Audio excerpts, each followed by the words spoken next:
Pause it right there, because Chernobyl is often described as a sudden explosion. One mistake, one night, one disaster. But that isn't how it really happened. Chernobyl didn't fail loudly at first, it failed quietly. On April 26, 1986, reactor number 4 was supposed to be shut down for a safety test. Ironically, the test itself was meant to check what would happen during a power failure. But step by step, safety systems were disabled. Warnings were ignored. Procedures were bent. Not because people were reckless, but because the system expected obedience, not hesitation. At 1:23 a.m., the reactor became unstable. What followed wasn't a nuclear explosion like a bomb. It was something more dangerous, a massive release of energy that blew the reactor open, exposing its core directly to the air. Graphite ignited, radiation poured out invisibly, and this is where the horror begins. People nearby didn't run, because there was nothing to see.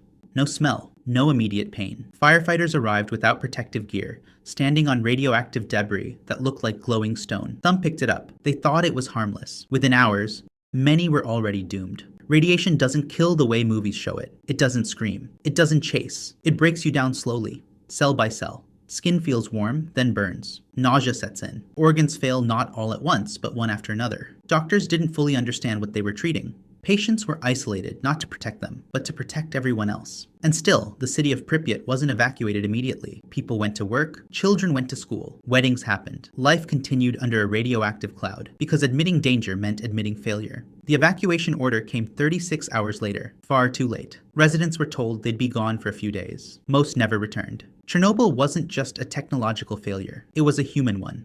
A system where questioning was dangerous, where silence felt safer than truth, where invisible threats were ignored because acknowledging them had consequences. The reactor burned for days. Radiation spread across Europe. And even now, decades later, parts of the area remain uninhabitable. Chernobyl teaches us something deeply unsettling. The most dangerous disasters aren't always explosive. Sometimes they look calm, organized, under control. Until suddenly, they aren't. And by the time you realize what's happening, the damage has already been done.